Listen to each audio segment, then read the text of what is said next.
Hey guys, I'm T2 and welcome back to my stuff. Today we're finally going to talk about my homemade table saw.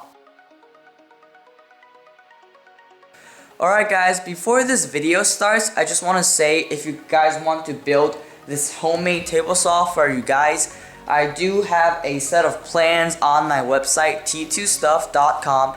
You can click it right here to get the plans, or at the end of the video or down in the description below I have a link to them. So let's get started. So guys, this is the front view of the homemade table saw. There is a blade right here, and there is a router table extension, whatever you want to call it. And as I said in the beginning, if you want to build this yourself, I do have a set of plans on my website, and in the plans you can decide if you want that or not, and there's other tons of options. Alright, let's go into the detail. Beneath the blade is this door, which is where you can see your circular saw right here. So my circular saw is not very sturdy, and if I just do this, it can wobble a lot. So I made this piece to go here, and I tack in some plywood rails for this, and then I can just push this in to adjust the blade like this or that, because when my blade raises up, it's a bit this way tilted, not this way. So if I push it that way, the blade can tilt this way, and then I can adjust it to 90 degrees. And then I can just use a spring clamp and clamp that onto the rail, and this won't not move. Looking into the cabinet itself, the box, as if you want to call that, this is joined by pocket screws, but if you don't have pocket screws, you can always drive a screw under the plywood itself and then drive it into this board to secure it. The main sawdust falls right down into this box. As you can see, there is a lot of sawdust, or a little bit right here. If you want to add a dust hood, you may cut out a section right here or right here if your saw is really good, not like mine crappy one. You don't have to add this rail. Instead, you can just cut it. And in my plans, I do have the cutting list for all these. So if you want to add a dust hood, you can definitely add one. Now onto the second cabinet door, which is right here. But in my plans, the cabinet door is separated in 3 sections. The reason why I separate it into 3 sections is because when I was doing the router work right there, some of the sawdust may settle down here and then mess around with my tools, and I don't like my tools getting buried into the sawdust. So I revised my plan and I add a section right here to keep all my tools in there, and then there is the router cabinet or box itself over there. So this is the storage place. This is my push sticks, screws, squares, my glue bottle, and then the router. This router is not actually in a router lift, but instead it's just in a fixed space. So when I turn this on, it moves up and down like so. And that's the easiest way and the cheapest way you can add a router table to your table saw extension. To the right of the table saw is the router table, and then I add a power strip to here so I can actually turn the router on and off, but you can also add a switch to it. So when you open this door, the router is right here, and as you can see, the second door is right here, so you can just pop this open. And that is why I revised my plan to separate the router and the storage itself. So the router is right here.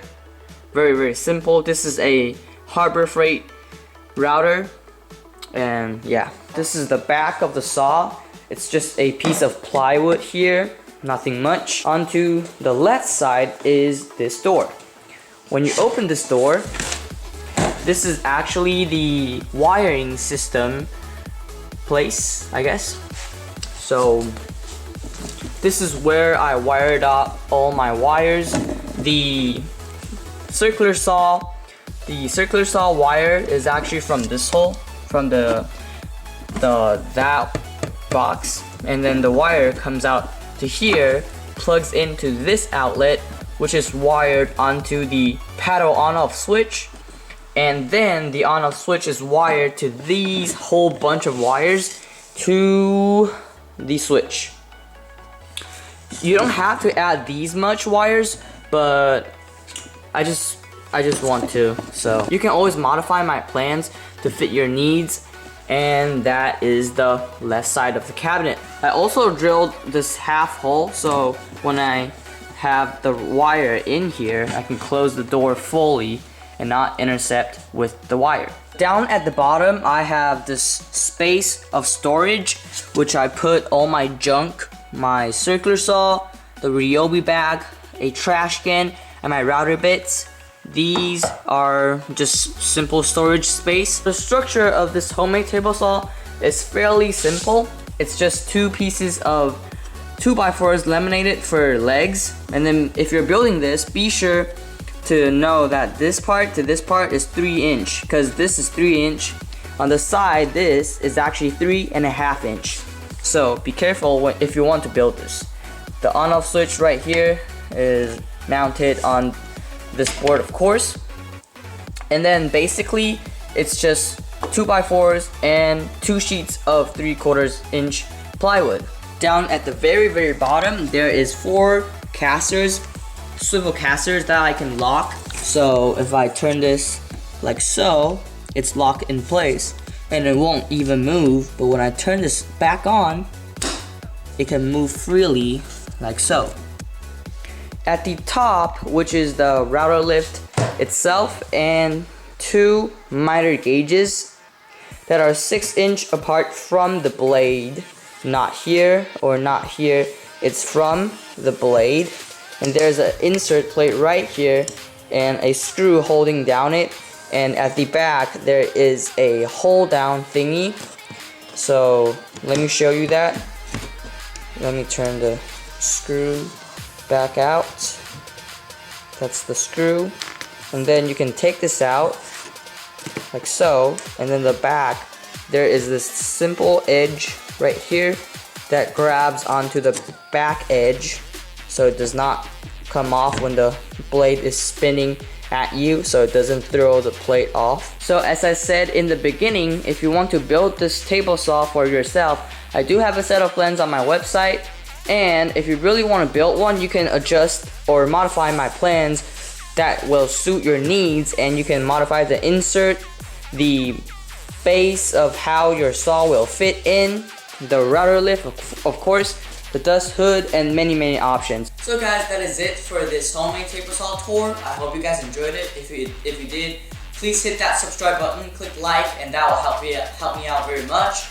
And as I said in the beginning, if you want to build this homemade table saw for yourself, there is a set of plans on my website. You can click it right here to go to that page, and that will help me out very much.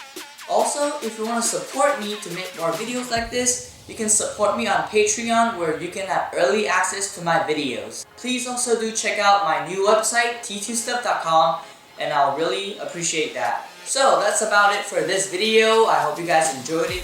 Thanks for watching, and as always, stay fresh and keep making.